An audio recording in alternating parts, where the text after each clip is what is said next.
We all know that the hottest thing in the world is not the core of the Mother Earth, but our girl Burnice. I mean, like, what is hotter than a girl with flamethrower? But today I just find something that is twice as hot, and that is Burnice. This is Burnice Advanced Guide, and please don't click off. Hello, proxies, and hello, my darling Burnice. We were just having a good time watching movies and getting to know each other a little bit. Like, she's a bartender, she likes cat, and she likes to commit arson as a hobbies. I don't know what arson mean. My English is not that good, but I guess it's just something cute. Right?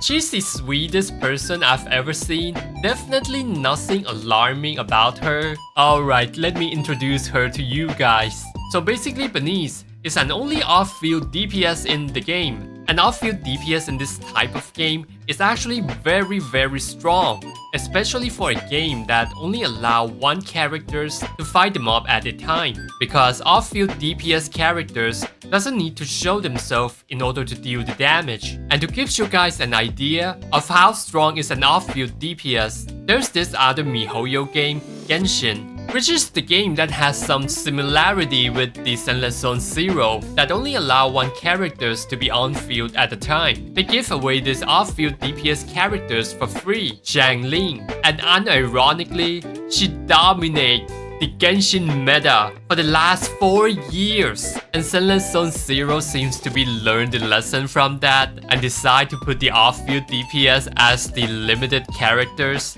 With that said, you should treat her like a quick swap DPS and don't let her stay on field for too long so you don't lose the opportunity cost with whatever on-field DPS that you're using and lost your time spending with Burnice behind the scene. I know that on-field Burnice is a thing, it definitely slaps and good enough to get you an S rank in any challenge. Let's face it, it's still a meme build unless you are like Mindscape 6. Especially her best force set, the Chaos Jazz, increase her attacks by 20% when she's off field, and her signature weapon also increase her off field damage by 35%. So I don't know the reason why would you fight these uphill battles against her nature other than the love for the sport. So basically the main strategy when you are playing Burnice is tag the enemy, charge your fuse, and switch off.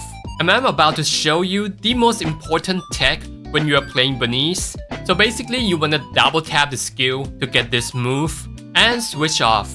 And yes, that's literally it. And you're gonna use it more than half of the time. You can literally play Burnice right now with this tech and perform decently well, because this move does almost everything in 2 buttons. It's not only just tag your enemy, building and normally, conserving your energy, and even building up days, and deals tons of damage directly. This is the most powerful move in her entire kit. Let me explain this one by one. So let's start from tagging. You can tag the enemy with hold attack, and I highly recommend to use this for the trash mob so that you can tag multiple enemies at the same time, and make sure to hold it to the end to get the most anomaly and damage out of it. And you can also tag the enemy with just simply using the skill, which is using this flamethrower with 1 barrel, and you can press the skill button again, just like what I just demonstrated, and you would get this double barrel variation. This one will also tag the enemy, and you're gonna see this fire indicator on the enemy that it has been tagged, and you wanna switch off after that to let the other on-field DPS to hit on the enemy in order to activate her sub-DPS damage. So as you can see, aside from the damage that you hit directly, you also get this extra damage from Burnice with the cost of the fuse, as you can see here. And you also get to build up fire anomaly with this, and it would also trigger the anomaly without swapping back to Burnice, like this. And when you are running out of the fuse, you wanna switch to Burnice to charge it with her skill, with the cost of her energy. You can see that I charge up the fuse with 1 barrel flamethrower. You can also choose to hold this to keep dishing out the consistent damage, but you should almost always use the double barrel because it's gonna charge significantly faster than 1 barrel. And of course with more energy. But you get to have more time to dish out the damage with your main DPS, which is actually more effective. And when you are holding it with the double barrel, you shouldn't hold it all the way until it's max. You should let go of the skill right before it's getting max at around 80 to 90%, because when you let go of it, it's gonna deal another extra attacks that would also charge up your fuse, so that you don't waste that fuse, and that lead to the most powerful move, and that is tapping the double barrel. And tapping the double barrel is the strongest kit to min-max the Burnice. You're gonna use very little energy to charge up your fuse, and that would significantly conserve your resources. So make sure to utilize this often so that you have enough to burn everything down. And there are also other ways to activate the double barrel flamethrower aside from double tapping like this. One is hold attack, then skill into the double barrel. And the third way is chain attack as the last person and skill into it. And the last way is parry into the double barrel, which is also clean. So as you can see, the main idea of playing Burnice is to manage your fuse and try to keep yourself in the state as long as possible to dish out all the off-field damage. So every time when she's on field, she's there to refill the fuse. And even when you run out of the energy and the fuse, you could use ultimate to refill it, which you will get about like 50 of it. And as you can see, when you are using your ult as Burnice, you could also quick swap into the other characters to dish out all the damage while Burnice is unleashing her ult, which is one of the most powerful ult in the game because it's the only ult that allows two characters to dish out the damage at the same time. And most of the time, even if you're playing it with Jane Doe, using Burnice ult is generally better. Now let's talk about Disorder. I can't believe that there's not a lot of content creator out there talks about Disorder on Burnice as much as it should. I mean, like, Burnice is literally the first characters that allowed Disorder team comp to happen. And I think the number one misconception about applying Disorder is that you should proc it as soon as possible, which is not true in this patch. Well, without getting too deep into it, the only attribute that need to be procced as soon as possible is the Ether, and not so much on Electrics, because both of these attributes are considered inconsistent and normally, because it would actually lose some damage. But as for Electrics, if you know what you're doing, you would only lose about 7% of damage before the 4-second mark, and after the 4-second mark, you would lose about 14% damage.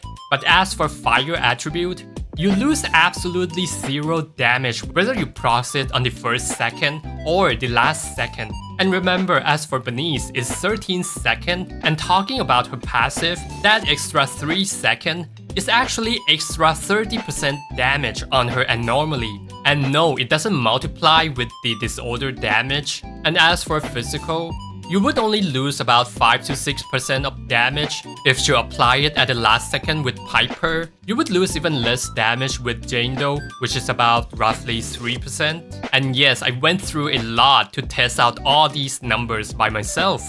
So the only one thing you want to take away from the Disorder is that you don't have to worry about the timing of proxying the Disorder, as long as you're proxying the Disorder within the time frame.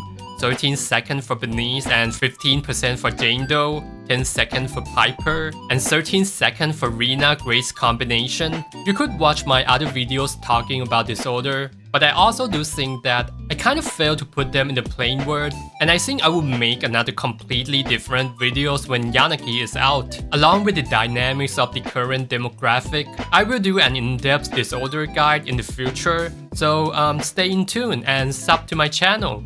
I've seen some other creators out there that you should be using Burnice on field more than you think. I do agree with that to some extent, but that shouldn't be the priorities of playing Burnice, especially when you have a completely competent on-field DPS like Jane Doe or even Yanagi in the future patch. You should get a knack of learning how to manage her resources like the fuse and the energy, but basically if you have too much fuse, just hold attacks, and if you have too much energy, just double barrel it.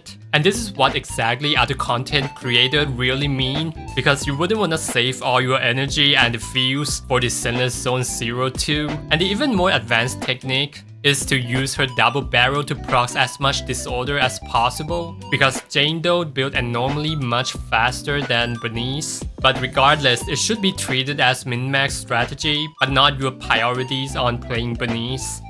So let's talk about how to build Burnice. Basically, her signature weapon does give respectable amounts of power increase, more than the Mindscape 1 of Burnice. It's about roughly 20% increase. And as for the rest of engine, like the Fusion Compiler, Weeping Gemini, and Rolling Ride, and the Rainforest Gourmet, they don't really make much of a difference, to be honest. Somebody in the JP side found out that Rainforest Gourmet outperformed Fusion Compiler, and he tested for like a dozen times and the result is still the same. So you better save your Fusion Compiler for Jane Doe or even Piper if you have one. And of course, Grace. And a lot of people say Rolling Ride is not that consistent, while Weeping Gemini is better for Disorder comp. But the differences are negligible, to be honest, so just go for whatever you have. And as for the main stat, you wanna go for Anomaly Proficiency at number 4, Fire Damage at number 5, Anomaly Mastery at number 6. Pretty standard. And there's another types of build that is revolving around the Mono Fire team, which is crit value at slot number 4 and attacks at number 6. But when I actually tested with Lucy and Soldier 11, I don't see much of a differences in the clear time, so it's definitely not worth it to build another set of discs for the Mono Fire team. However, even if you are using the attack critical build, your Anomaly Proficiency has to be over 300 to proc with her passive. And as for the substat, pretty much everything is useful for Burnice. Starting from Anomaly Proficiency, you need to have like at least 300 or above, and even more than that, it still scales pretty well. And then follow with attack, crit rate, crit damage, then penetration. You kind of want every single kind of stat to min-max it. And as for this set, you wanna go for the Chaos Jazz 4 set, and ideally 2 set Freedom Blue.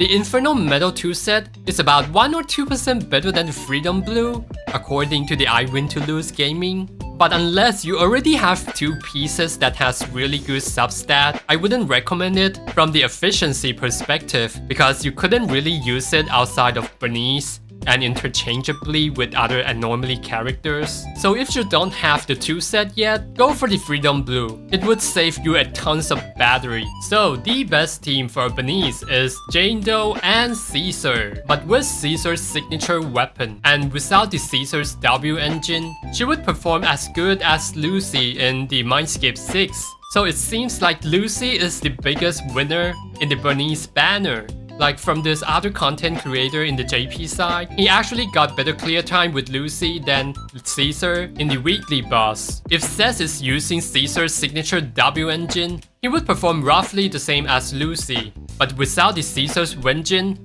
he would fall off a bit. As you can see from this chart, he's 5 seconds slower, but he's definitely competent enough to get the S rank. And I think pairing Seth with Burnice and the Jane Doe is actually a really good idea, because Lucy is actually highly contested in a lot of team.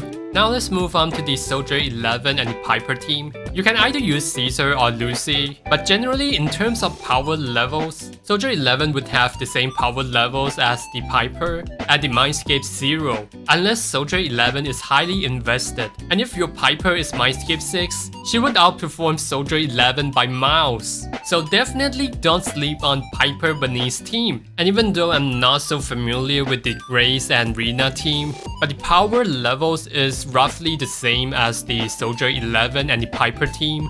But regardless, the synergy is not as good as what people would think, and using buffer like Seth, Lucy, or Caesar would actually work more synergistic with Grace and Rena team, because Grace is designed in the way that you use it with the 4-set electrics, which require you to proc the electrics abnormally all the time. And the other honorable mention is the Burnice Caesar team and a random unit. Somebody in the JP side actually used level 10 Anton to test this out and still get a decent clear time with this team for how much damage that Burnice could deal. And in the JP side, they do consider that Jane and Burnice has roughly the same power level. because of this. Anyway, let's take a look at the breakdown of the speedrunner. And I will have Burnice to do the reaction. And make sure you don't get distracted because something gonna be bouncing up and down a lot. So stay focused. So we're gonna start from Lucy and Jane Doe team. Definitely pre-buff with your Lucy and rushing in with Burnice and use the double barrel on both of the enemy. And the reason why Burnice used all her energy is because this is a speedrun, a short fight. There's no reason to save the energy and conserving fuels and swap back to Jane Doe and do her thing. This guy actually spent more than 1 hour to get this clear time because there's a lot of RNG involved when there are 2 enemies. And empty her energy and fuse again here. And use the ult. And finish off with Jane. So let's take a look at the Jane Caesar run. So he comes in here pre-buff with Caesar, tag with Burnice and switch to Jane Doe. And began to do her thing. So you can see he used hold attack of Caesar to debuff the other enemy that hasn't been debuffed or tagged, and tag it with Burnice again. So now both enemy are tagged and debuffed it. And now he used Jane Doe to finish them off here. And generally you wanna use Burnice out, but he decided to use Jane Doe's out here because it's faster by that seconds. So when the fight is prolonged, you wanna use Burnice out over Jane Doe's out because you would have more fuels to keep fighting on.